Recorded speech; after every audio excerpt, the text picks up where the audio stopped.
porque Él vive indeed, because He lives. Because He lives.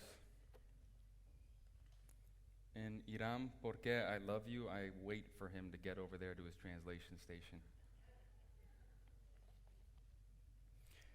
Would you open your Bibles again to Mark 12?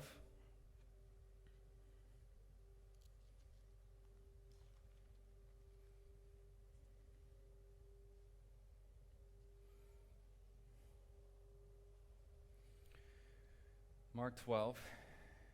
We're going to be looking at verses 13 to 17 this morning. And you can see that I've titled it, Caesar or God. An either or both and issue. So follow along with me as I read, starting in verse 13, and we'll dive right into it. And they sent to him some of the Pharisees and some of the Herodians to trap him in his talk. And they came and said to him, Teacher, we know that you are true and do not care about anyone's opinion, for you are not swayed by appearances, but truly teach the way of God. Is it lawful to pay taxes to Caesar or not? Should we pay them or should we not? But knowing their hypocrisy, he said to them, Why put me to the test? Bring me a denarius and let me look at it. And they brought one. And he said to them, Whose likeness and inscription is this? They said to him, Caesar's. Jesus said to them, Then render to Caesar the things that are Caesar's, and to God the things that are God's. And they marveled at him.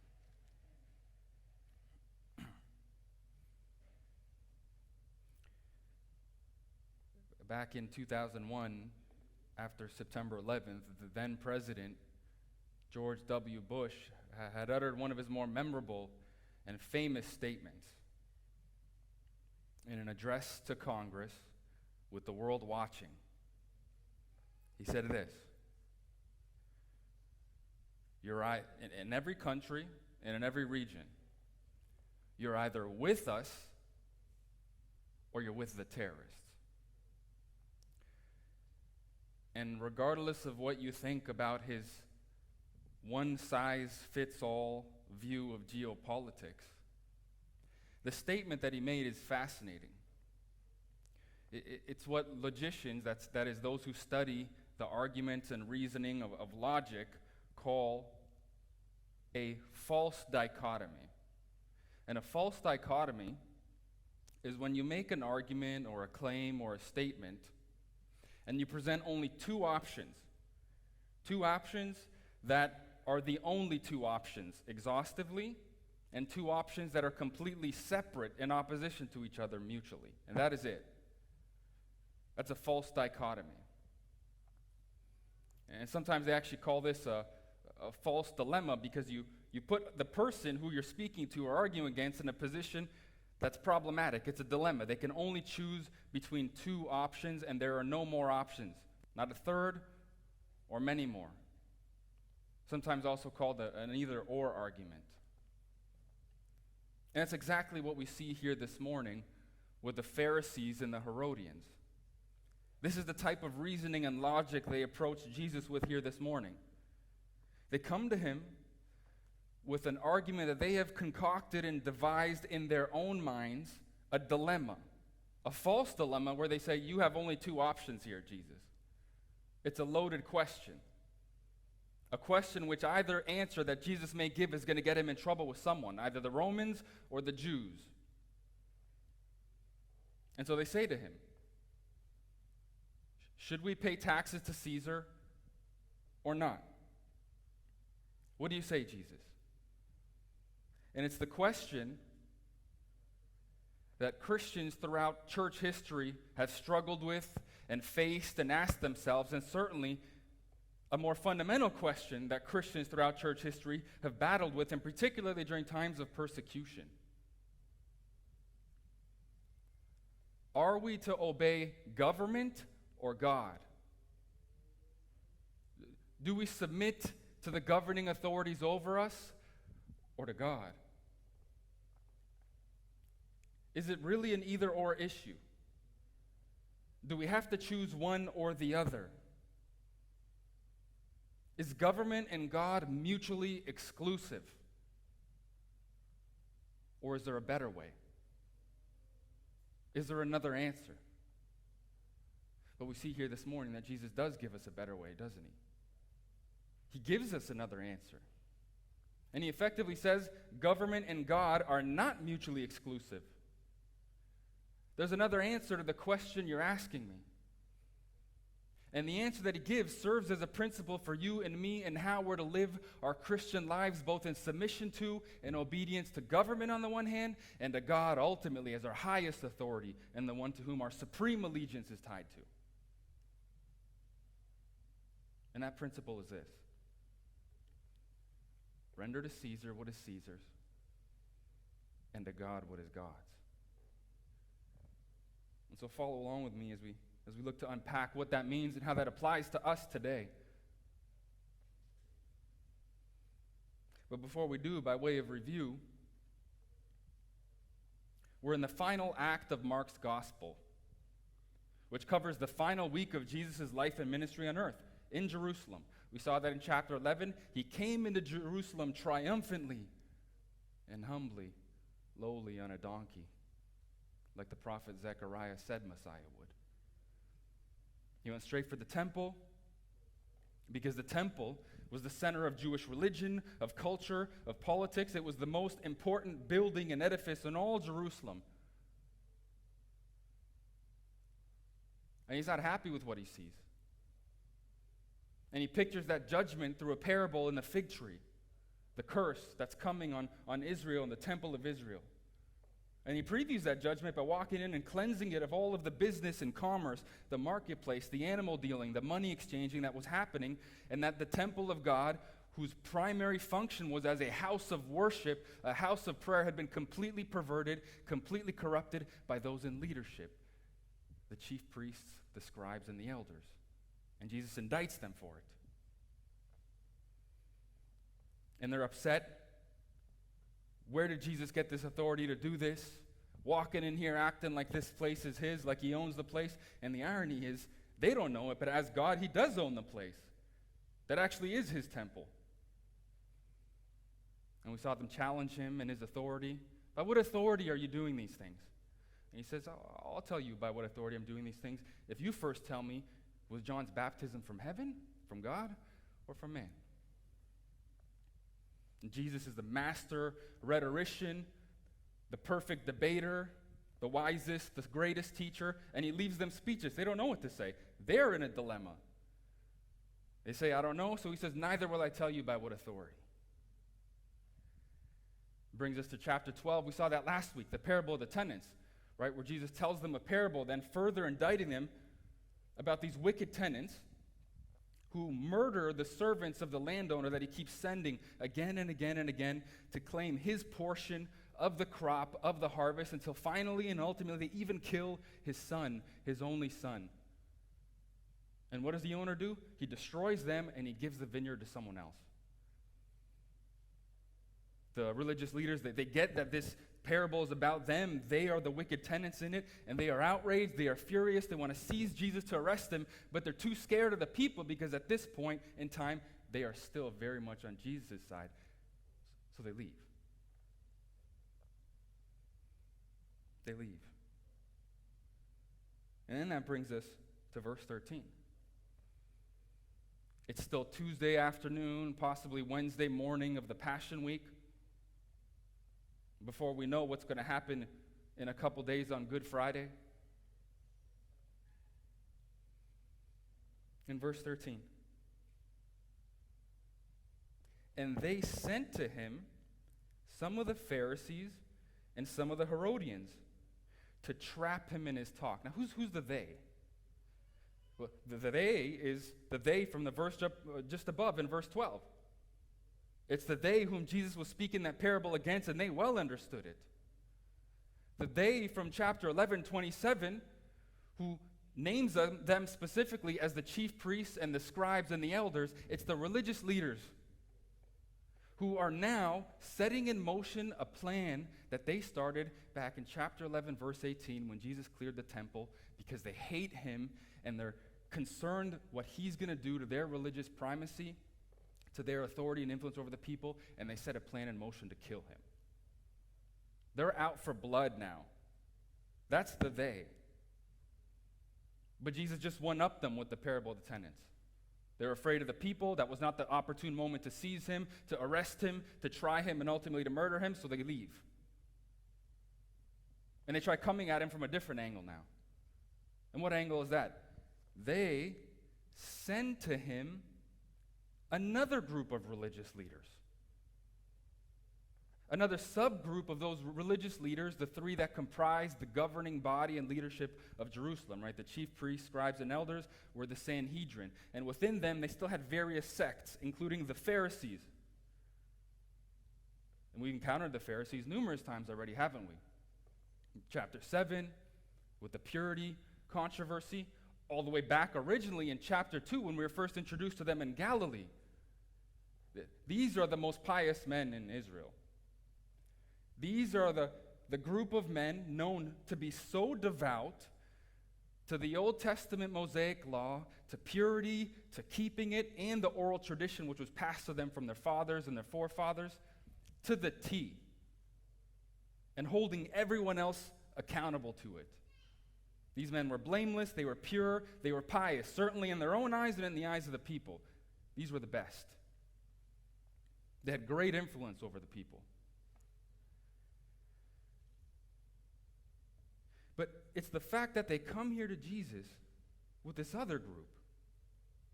The Herodians? Who were the Herodians? The Herodians were the followers of Herod. Those who were loyal to Herod, who essentially were loyal to Rome. You see, the Herodians were loyal to Rome because the Romans favored them and gave them great influence and power over the people. It started with Herod the Great previously. When Rome had conquered Israel and Judea and subjugated them, they raised them up to be the government who would overrule the people. And they had great power and wealth as a result. Their loyalty lay with Rome, with the emperor. Interesting bedfellows then. You have the Pharisees, who are purely devoted to God as their supreme ruler and authority, or so they say, and you have the Herodians, who are completely loyal and devoted to Rome. So what's with this unholy alliance? How is it possible for them to have two completely different views, almost worldviews, and yet they're coming together to Jesus? Because though they have nothing in common, they have one thing in common, and that is that Jesus is their enemy and a threat to them.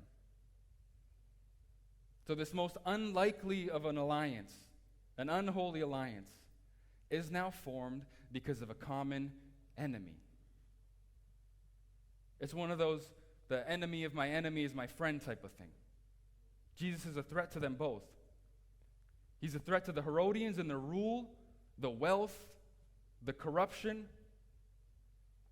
Because if he truly is the Messiah, and you'll recall way back in chapter 6, when Herod Antipas killed John the Baptist, he thought that Jesus was perhaps John the Baptist reincarnated, a great prophet. He heard stories of his miracle working. If this was the expected Messiah that the Jews were waiting for, and they were waiting for one, they were expecting a militant one, a conquering one who'd come in and knock off the Romans and establish Israel to world and global supremacy. And if the Herodians are loyal to Rome, that's a problem. Jesus is a threat. We've got to get rid of Jesus. And to the Pharisees, on the other hand, Jesus was a threat to what? Their religious influence and control over Israel. He was everything they were not. Jesus was a powerful preacher and teacher. They were lame, and the people knew it. Jesus had incredible divine miracle-working ability. They had none of that. Jesus' personality was irresistible. He was compassionate. He was gracious. He had mercy on everyone, even the lowest of the low who were neglected in society. These men were unapproachable. And the people loved Jesus. So he's a threat to them. And so they now come together in a plot to try to approach Jesus for what? To trap him in his talk, you see at the end of the verse 13. So they're sent by the religious leaders, and so we know the intents and purposes here are evil. They're sent to trap Jesus into saying something that they can then twist and use against him in their courts, possibly even the Roman courts, sentence him to death and be rid of him. Approaching it from a different angle. No, this is a malicious intent here. They're not coming here to just have a conversation with Jesus. That word trap in the original, by the way, it's a violent word. It's used to describe a top predator, like a lion or a wolf or a bear, in hot pursuit of its prey, with murder and blood in its eyes. That's what they're trying to do to Jesus. This is a murderous intent.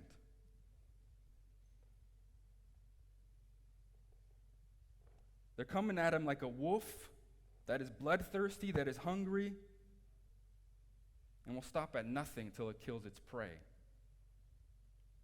That's their plan and the plan of the religious leaders who sent them. And yet they come to Jesus subtly, as a wolf in sheep's clothing. Look at verse 14.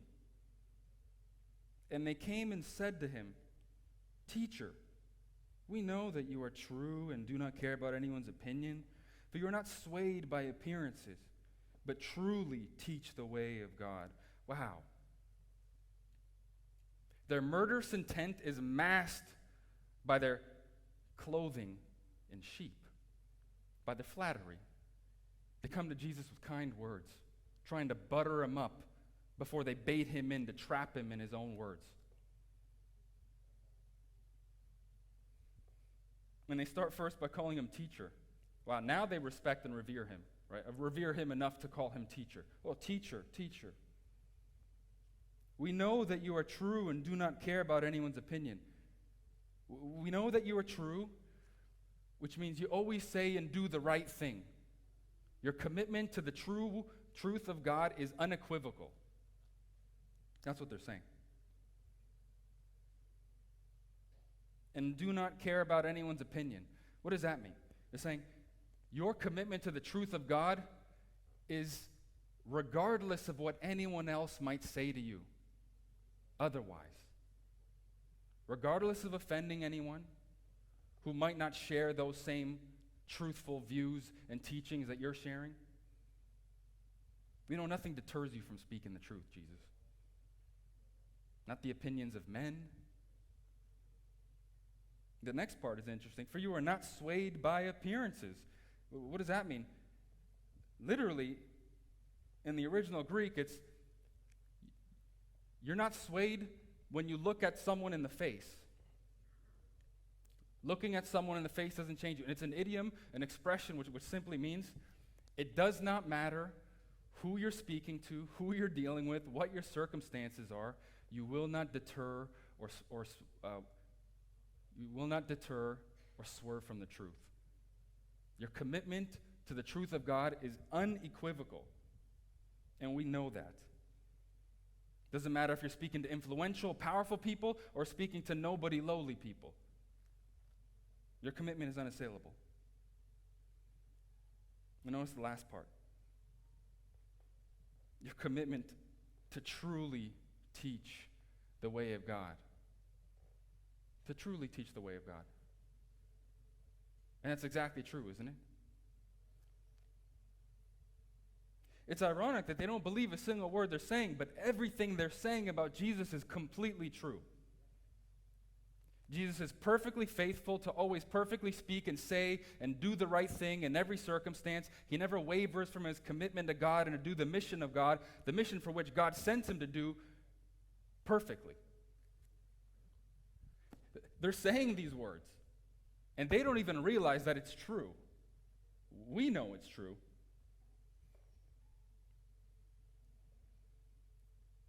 But the question is, what about me? Or what about you? Does that describe you in your ministry? In your commitment to the truth of God in every circumstance, no matter who you're speaking to?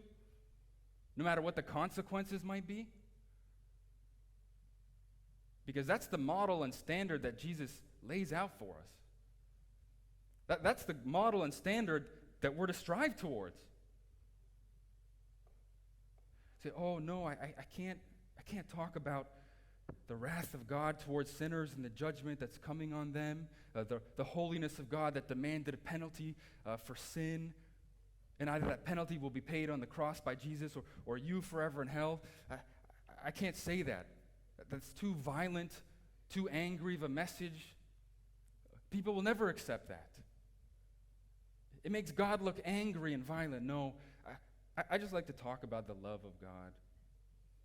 You know, the love of God. God so loved the world that he gave his only Son, that whosoever should believe in him would have everlasting life. You know, John 3:16. God is love. He is love. But you're just giving them a fraction of the picture of God, half of the picture, to simplify things.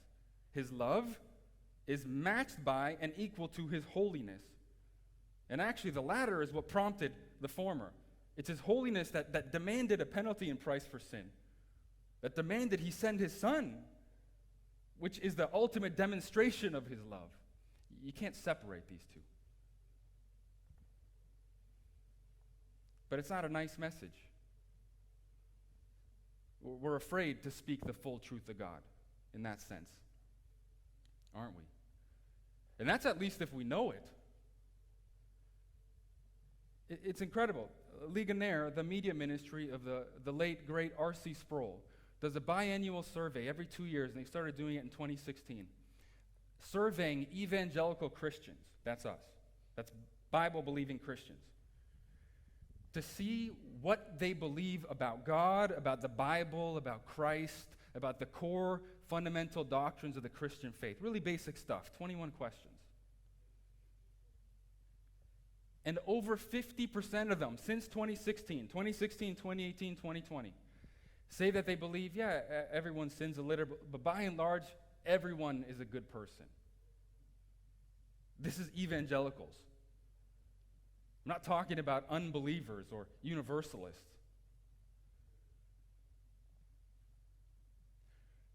24% of them believe that you can choose your own gender identity. We're talking about Christians here. I thought this was settled in Genesis 1. Even more scary, because this is a salvific issue here. It has to do with your salvation and the minimum you must know and believe about Christ in order to be saved. Almost 30% of so-called evangelical professing Christians do not believe that Jesus is God. In America. 30%. They think he's just a great teacher. Almost 30% believe that God accepts the worship of everyone and every religion, which is to say, Christ is not exclusive. And you scratch your head and wonder, what Bible are they reading? What preachers and teachers are they listening to?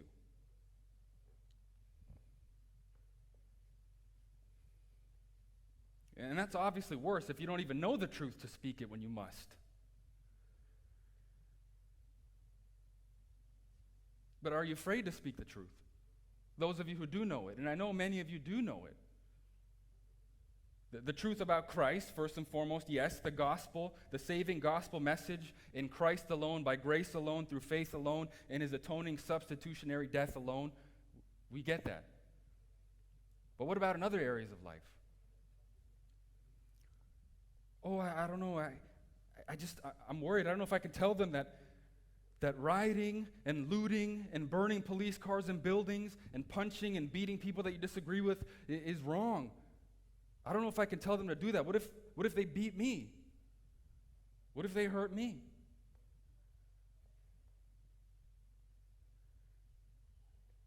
And that's what we're talking about here. Are we afraid to speak the truth of God in every situation, on every issue? Because Jesus certainly wasn't. He wasn't here, and he knew their intentions, their murderous intentions. And you're going to see it in a couple chapters once we get to 14, that he does it even then when he knows it's about to cost him his life in a kangaroo court. The high priest in the Sanhedrin says, "You tell me now, are you the Son of God?" Jesus says, "I am. And you'll see me coming on the clouds of heaven and at the right hand of power." And the chief priest tears open his garment, which is what they did when someone committed blasphemy. And right away they seize him and they chant and start condemning him to death.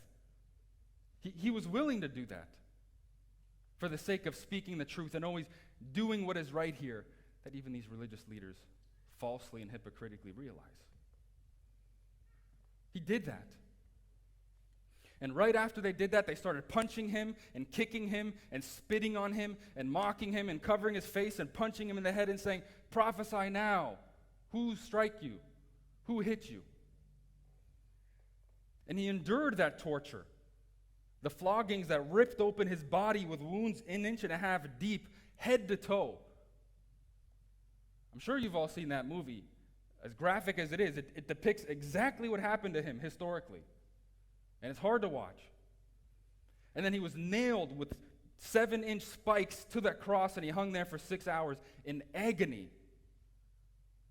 The most incredible, unimaginable physical torture and pain. He did that. But even worse than that was the spiritual anguish that he suffered. This is what caused him to sweat droplets of blood in Gethsemane. The anticipation of the horrors to come, when he even prayed to God one last time saying, if this cup could pass. Then he said, "No, your will be done, not mine." Because he knew the horrors, not just the physical horrors more than anything, the spiritual horrors of bearing the world's sin, for in that moment, the first time in his eternal existence as the perfect, holy, and blameless Son of God, to feel what it feels like to have God look at you as a sinner in judgment and in wrath. And that's what he felt for the first and only time on that cross, so that you'll see it recorded in that moment. He becomes sin on the cross. He literally becomes sin. And God has to turn away from him because God cannot look at sin. And he feels the Father for the first time in his existence turn away from him, and he says, my God, why have you forsaken me?"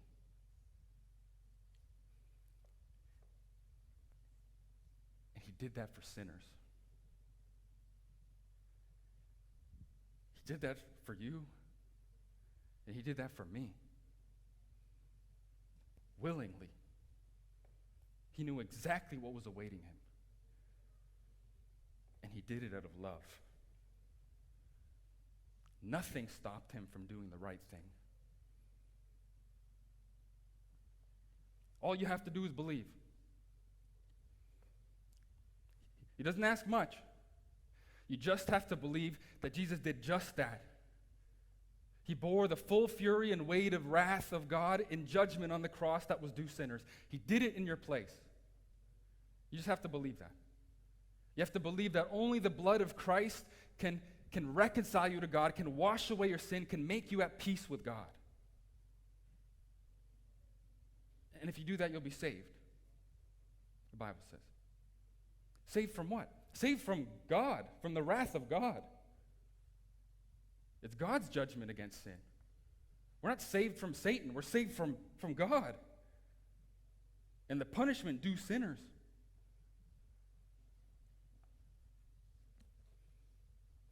Jesus always said and did the right thing.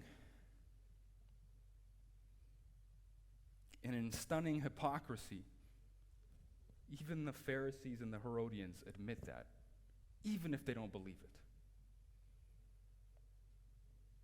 Oh, you always say and do the right thing. You don't care about anyone's opinion. not swayed by appearances. Doesn't matter who's in front of you. You don't care about personage or power or position. No. You always teach the way of God. And look at the rest of 14. Here comes the trick.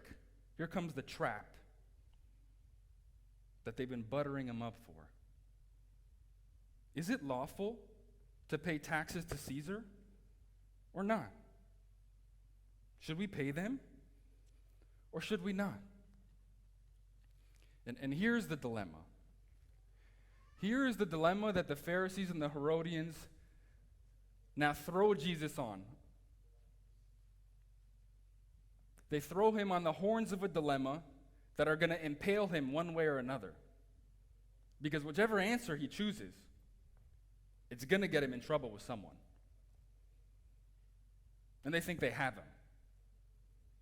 And now we got him in this dilemma.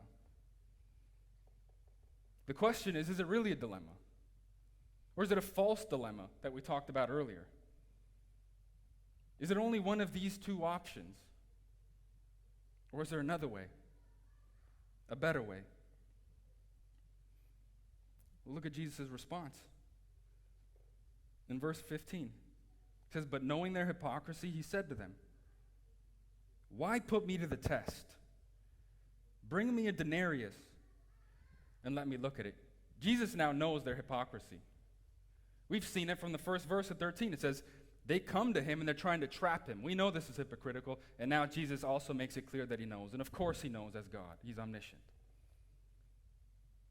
In Matthew's account, Jesus actually calls them hypocrites to their face. He says, "Why put me to the test, you hypocrites?" Why are you putting me to the test? I know exactly what you're up to. I see right through your craftiness and your cunning and your scheming. And yet he entertains them anyways. He continues playing along. He says, "Bring me a denarius and let me look at it." See, a denarius was a coin. It was a coin that was worth about a day's wages. It was a Roman coin. Okay? It was a Roman coin worth about a day's wages. This was the coin used to pay the said tax that the religious leaders are here asking Jesus about. That was what it was worth. You had to pay that. It was a poll tax or a head tax, most likely. This was a tax that was first instituted, by the way, in about AD 6, 24, 25 years or so before this day.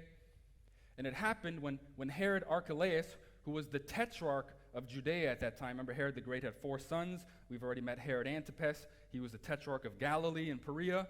This is Herod Archelaus. And he made a mess out of his rulership. So the emperor Caesar Augustus deposed him, removed him from his throne, and he put in prefects, governors, like Pilate, to rule as direct representatives who reported directly to the emperor. And it was then that they instituted this tax that they're asking Jesus about, this poll tax, this head tax. And it was greatly unpopular. The Jews already felt the oppression from Rome.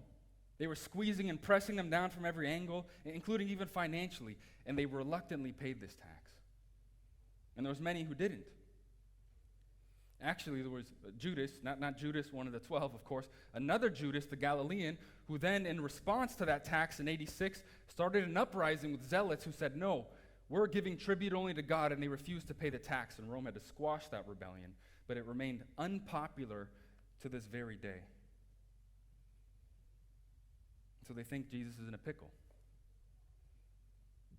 Which is, by the way, strategically, why the Sanhedrin sent these two groups, the Pharisees and the Herodians. Because they can each accuse him of something, depending on his answer.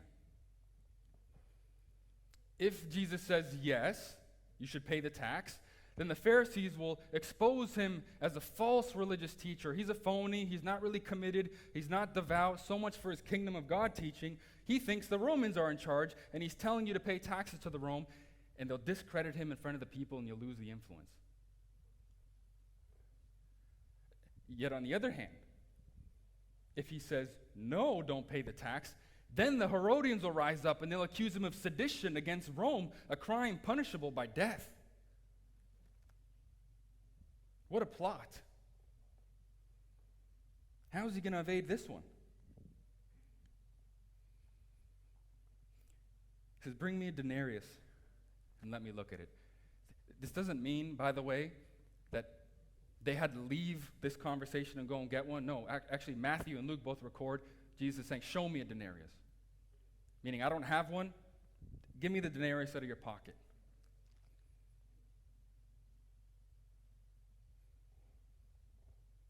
In verse 16, they brought one. And he said to them, whose likeness and inscription is this? And they said to him, Caesar's. And what an irony that is. They are in the middle of this elaborate plot to catch Jesus in a blasphemy with the hopes of arresting him, trying him, and killing him, while they themselves are in the middle of committing blasphemy and idolatry perpetually every single day because they're carrying around this coin in their pocket. Whose image is on the coin? Caesar.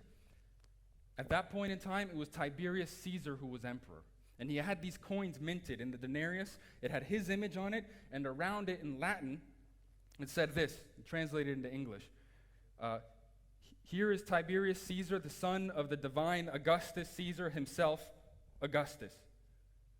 And you see, the Romans actually elevated and venerated Caesar Augustus as God. They believed he was a god in their many pantheon of gods. And this coin here now says that he's the son of a god. The coin says he's God. So the Pharisees, for all their piety and religiosity and trying to catch Jesus now in blasphemy, are walking around with a blasphemous coin in their pocket with a graven image, violating the first two commandments. What were they that God gave to Moses? You shall have no other gods before me and no graven images or idols. And they got it right there in their pocket. Not as smart and cunning as they esteem themselves. And the other great irony is the very fact that they're carrying it with them in their pocket has answered their own question. They're saying, yes, we are obliged and Rome has the authority and we have to pay this tax. Why else are they carrying it in their pocket? What a scheme. Let me say Caesar's.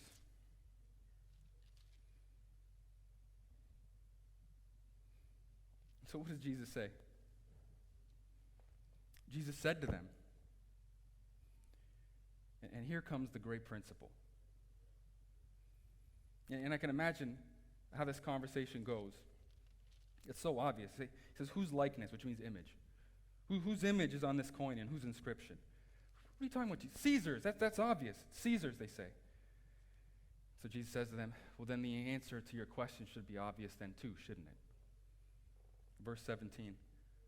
Render to Caesar the things that are Caesar's, and to God the things that are God's. And they marveled at him. That's an interesting note. Why did they marvel at him? You know, the crowds and Jesus' disciples are described as astonished and amazed and have been marveling at Jesus and his ministry and his powerful, authoritative teaching and preaching and miracles from the beginning. But this is the first and only time in Mark's gospel that Jesus' opponents, the Pharisees and Herodians in this case, are described as marveling at him. Why are they marveling at him? They're marveling at him because the paradox of the simplicity of his words and the profundity has left them speechless. His words are both simple and yet they're profound. And if I can help you draw out what Jesus is saying here, I can take you back to how I can imagine that conversation happening, that Mark probably abbreviated, Matthew and Luke. What do you say, Jesus? Should we pay taxes to Caesar or not? He says, show me a denarius. Whose image is on the coin? Caesar's? Now, whose image is on you? God's, then render to Caesar what is Caesar's, and render to God what is God's. Wow. That is marvelous wisdom. The coin that bears Caesar's image belongs to Caesar, and you can give that to Caesar. But you who've been created and bear the image of God, you give yourself to worshiping God, everything you are, your whole person, with heart, soul, and strength. That's what you owe God. They marveled at him. And here is that great principle for life. The question that Christians have struggled with throughout history, especially in times of persecution, and even one that we're facing today in this extremely uncertain and volatile environment. And Jesus says it's not an either-or issue. You don't have to choose between obeying government and obeying God. He says it's possible to do both. In fact, he commands us to do both. That's a principle and a rule to live by as Christians. You can submit to and obey the authorities that God has ordained over you, but your highest authority and allegiance remains with God.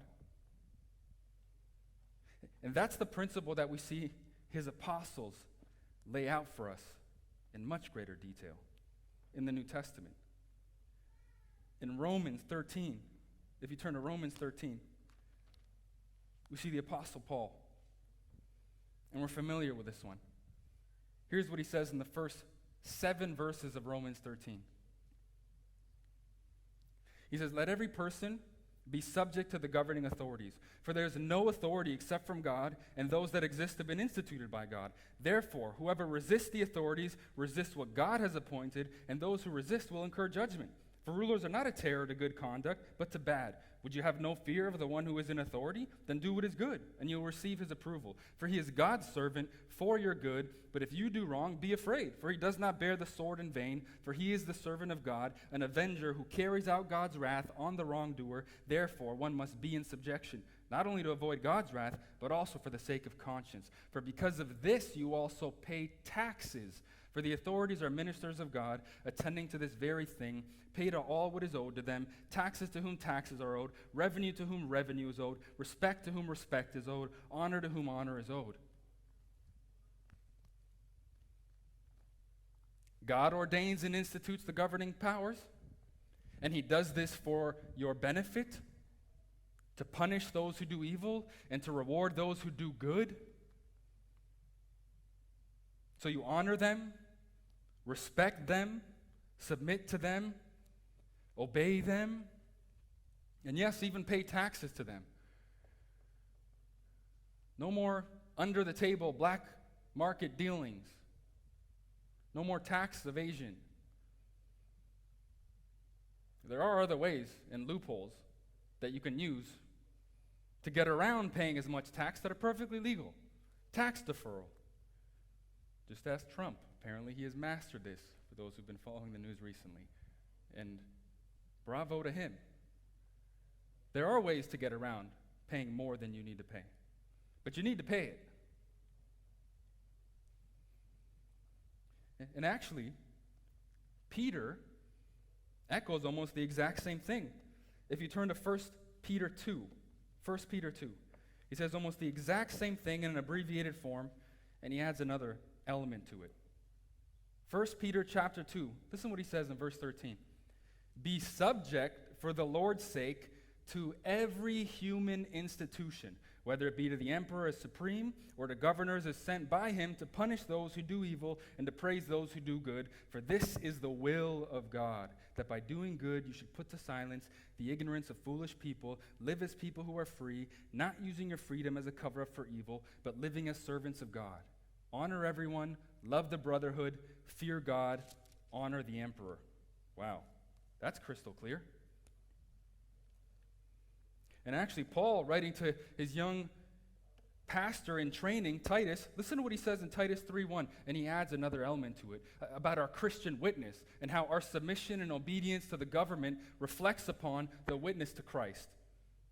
In chapter 3, verse 1, he says, remind them to be submissive to rulers and authorities, to be obedient, to be ready for every good work, to speak evil of no one, to avoid quarreling, to be gentle, and to show perfect courtesy toward all people. Wow. So now you're telling me that my being a good citizen, being gentle, being peaceable, not quarreling with anyone in the public forum or online, speaking evil of no one, but graciously and kindly, is part of my reflection and witness on Christ? Yes. That's part of how we obey and submit and be good, upstanding citizens. Paul says, it makes the gospel attractive. It puts on full display the transforming power of the gospel that took out our rebellion and our anger and our malice and our hatred towards people we didn't get along with before.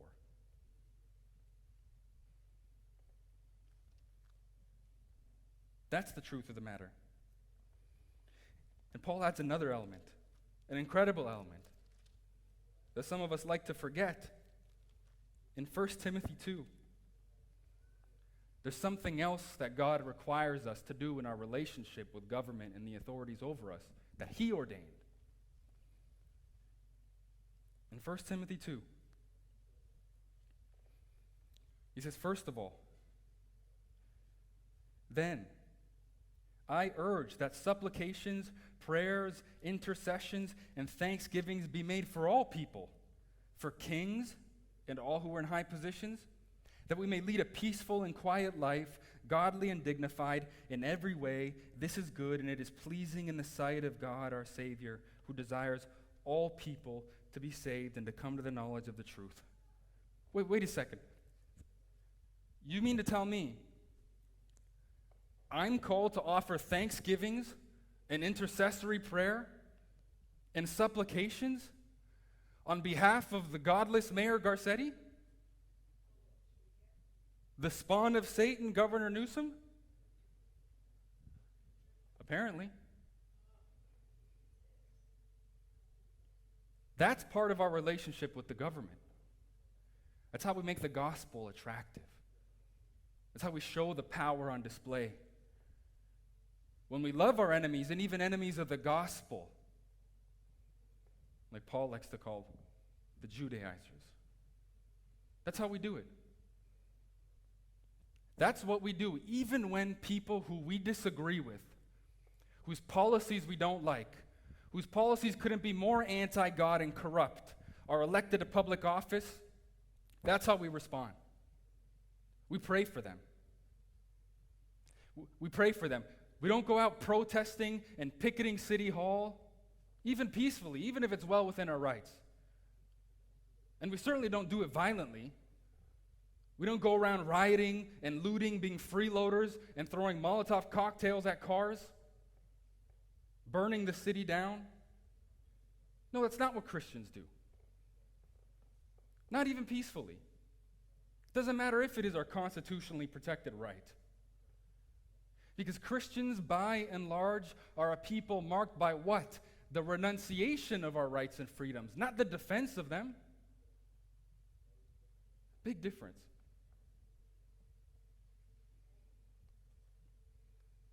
So when was the last time you prayed for Mayor Garcetti and his salvation? Because Paul says there in verse 4, God is our Savior, and He desires all men to be saved and to come to a knowledge of the truth. When was the last time you prayed for Governor Newsom's salvation? That God would open the blinders in his eyes and the ears of his heart. Or the president. Or any other leader. That's our responsibility, our calling, our relationship with the government, as defined by God. But it's also important at this point to say that just because Jesus, God has called us to submit to and obey the governing authorities that He's placed over us, He does not call us to trust them blindly. In fact, we're not called to trust them at all. And especially those who have as corrupted of a morality that couldn't be further from God and from His truth as possible. No, you should be discerning and very skeptical about believing them and trusting them to tell you anything that's true. Someone with such a satanic morality, a godless morality, that they are perfectly okay and sleep at night with proliferating policies that make it okay to murder babies. First trimester is bad enough. Second trimester. But most of them now are pushing third. Full term. So that they go in there with forceps, they cut off the baby's head, crush its skull, and suck the baby's brain out and body with a vacuum.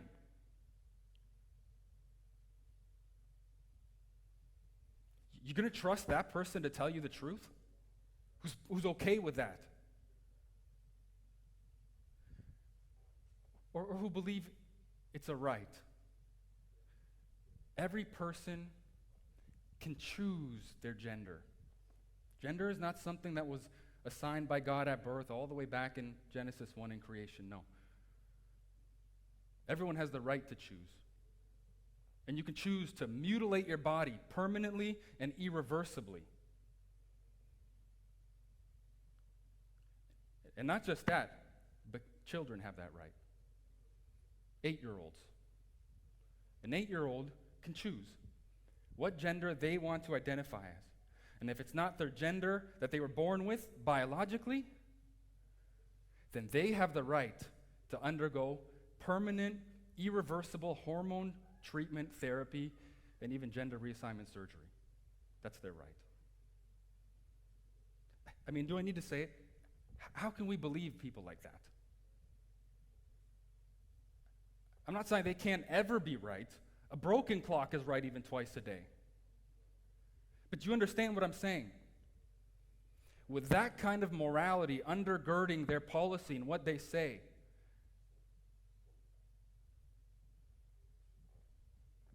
they're not trustworthy. We need to pray for them.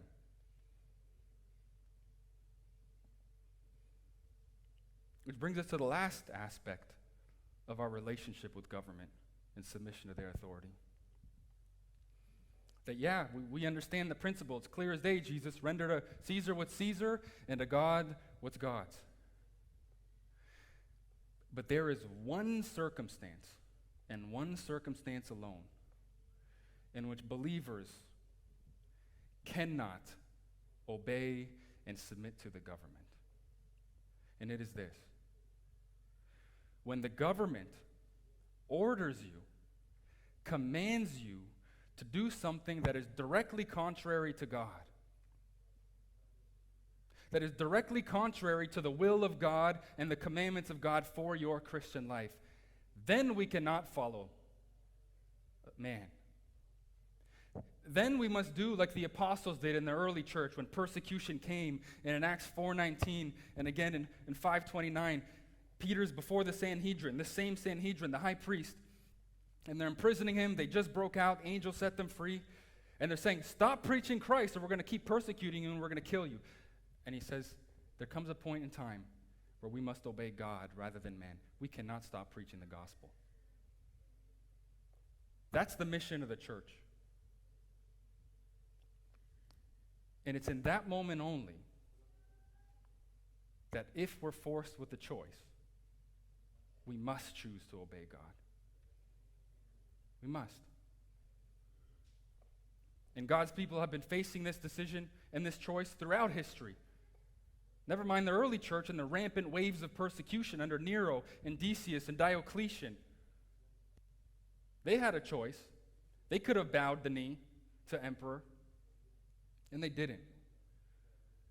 Like the Hebrew midwives in Exodus 1 who had a choice, and they couldn't have those babies murdered by order of Pharaoh, and they saved them. Like Shadrach, Meshach, and Abednego in Daniel 3, who refused to bow down to the idol and statue of Nebuchadnezzar. Or like Daniel 6, who refused to submit to the decree of Darius to offer up prayers only to him. He said, no, I'm praying to my God, the one true and living God.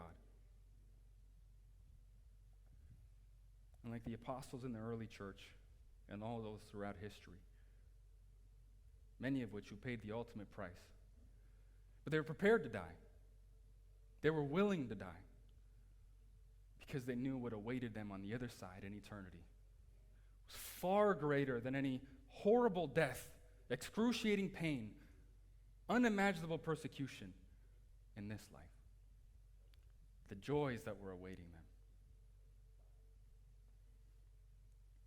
But we're in a similar position even here today, in this county especially, in this state in particular, in the country. They've put us in a position now to choose between obeying man or obeying God.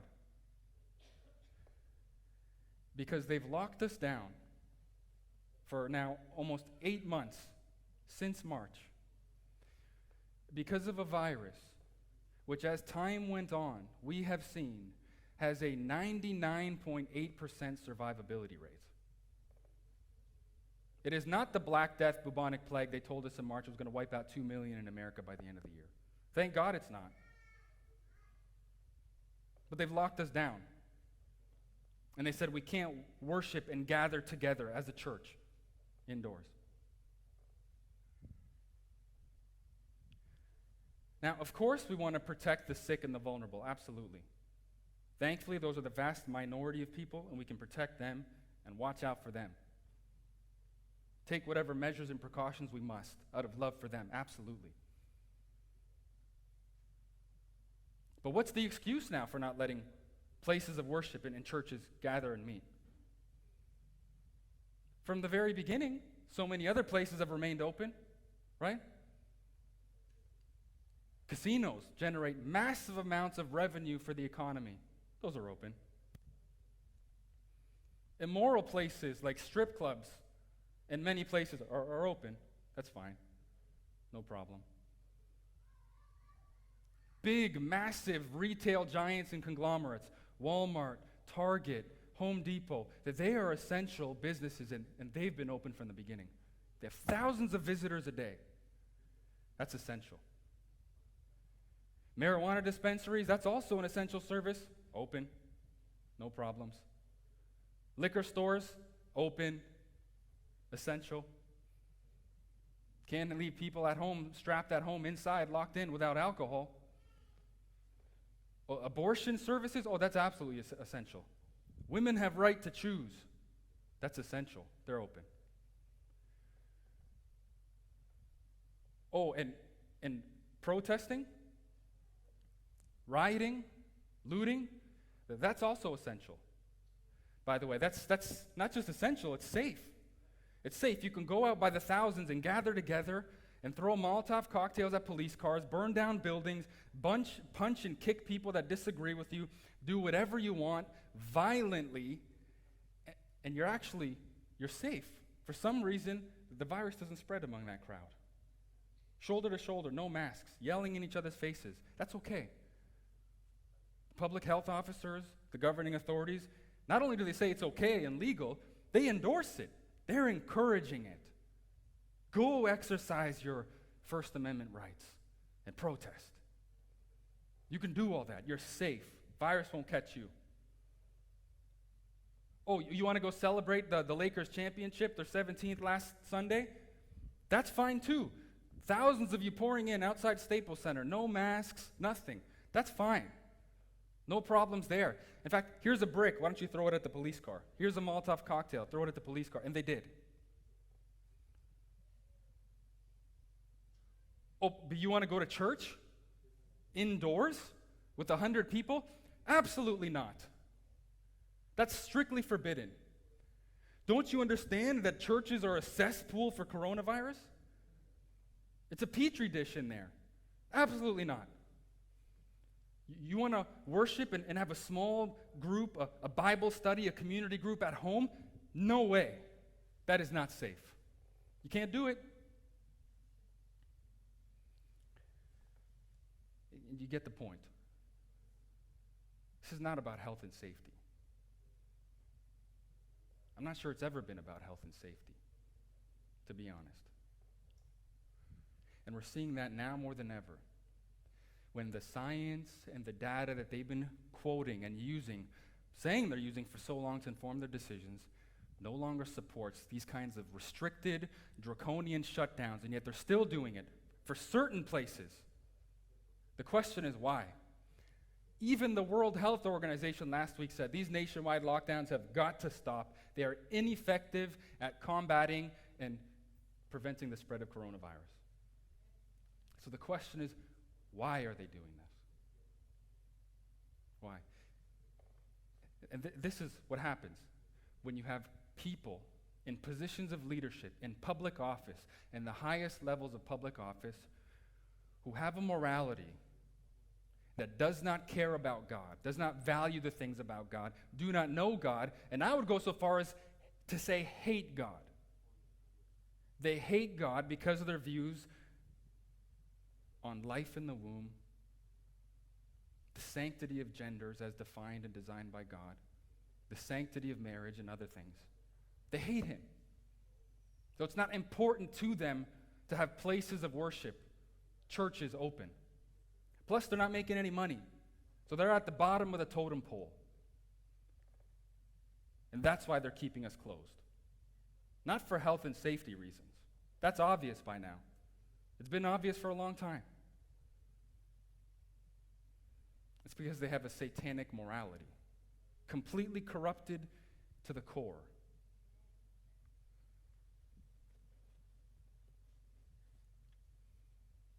And that's why we're open. That's why we're open. Yeah, you can clap for that. That's why we've been open for weeks now. I think this is our 5th week.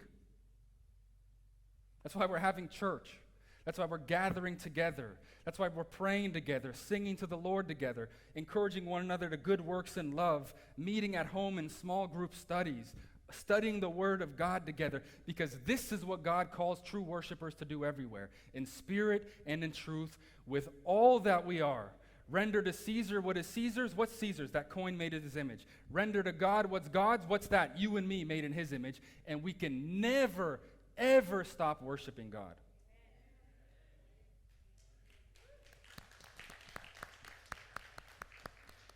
Look, a lot of things stop in life.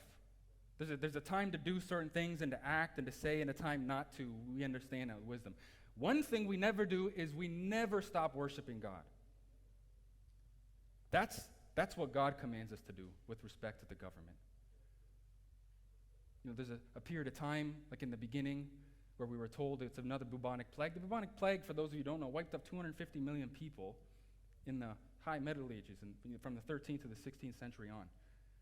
So of course, out of love and care for our neighbor, if they're telling us it's a bubonic plague, we're going to do what we can for a while. But as time goes on and the true motivation comes to surface, we have a responsibility. We have an allegiance, first and foremost to God, who calls us to respect government authority, to submit to government authority, to honor government authority, to pay taxes to the governing authorities, to pray for the salvation and that God would use the governing authorities that he's ordained and he's instituted to be good citizens, peaceful, not quarrelsome, as models, as ambassadors of the kingdom and of the gospel when we do that, except for at one point and one point alone. When they ask us to do something in disobedience to God. And we never stop worshiping God. And that's where we draw the line in the sand. And we have to know when that time comes, because it does come. For us, thankfully, on this side of the world, at this point in history, it hasn't. Like real physical persecution, legal persecution, and thank God for that. But we see in the book of Revelation that there is going to come a time when that does happen. And true worshipers, true believers, are going to show who they really are. Martin Luther said this about, in commenting even on this verse, he says, the church of the New Testament did not attempt to save its existence by making a concordat with Nero and Domitian and Decius in their great persecution, or by stirring up a revolution against these tyrants, or by making an alliance with the Persian Empire, but simply by confessing the truth of the gospel and building up a truly confessing church whose members were prepared to die for their faith. That's who we are. That's us. Bow with me in a word of prayer.